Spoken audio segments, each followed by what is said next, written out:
We are filing for $482,000 in tax credits from the previous 4 years of business expenses due to something called the R&D tax credit.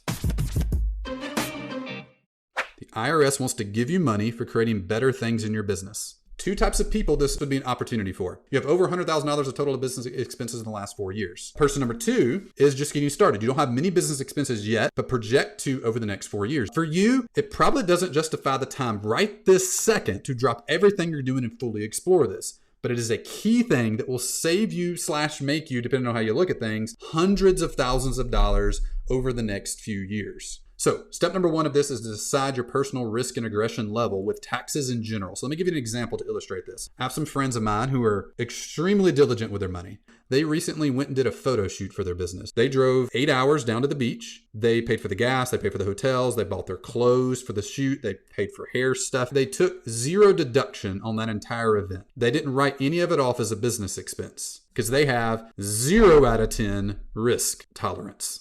They're 0 out of 10. Step number one is decide your risk aversion. Here's why that matters. Between 2 to 6% of your total business expenses you can get back from the IRS in this R&D tax credit. Let's take scenario number one. You have $1,000 of monthly expenses in your business and your aggressiveness level is low, meaning for the sake of this, I'm going to put 2% as the total amount that you potentially can get back in cash from the IRS. Let's dial it up a little bit. Let's go to high aggressiveness level.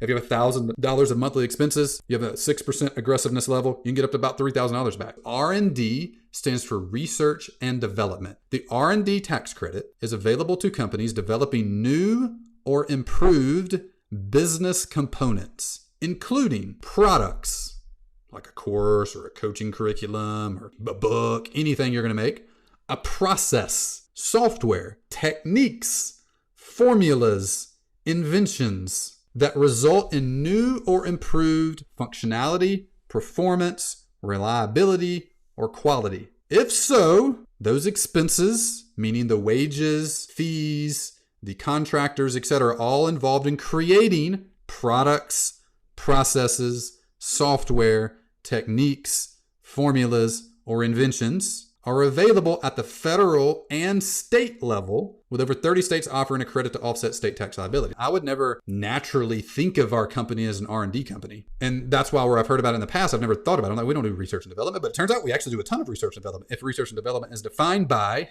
companies that develop new and improved business components, including products, processes, software, techniques, formulas, and inventions. R&D credit eligibility is much broader than many companies realize. Your organization could be eligible for the R&D tax credit. Do you devote time and resources to creating new or innovative products? Do you improve existing products? Do you develop processes, hire designers, engineers? Here are some expenses that could qualify for you if you're a coach or course creator or run some type of online business. Number one, if you're creating a course, a curriculum, or a product, all the wages, all the contractors, all the time spent planning, all the time spent actually making it, all the time spent iterating on it, the designers, the developers, anybody touching it could be put into a list of things to potentially file for an R&D tax credit. Masterminding time you and your team spend masterminding your product, your offer, how to make it better. Time with a coach, money spent on a coach, figuring out what product to make, how to improve your product, how to improve your offer. All the time, the hard expenses, the salaries, the soft expenses associated, all potentially fit into your R&D tax credit bucket. Process improvement, time and money you spent figuring out and experimenting with serving your clients and team better.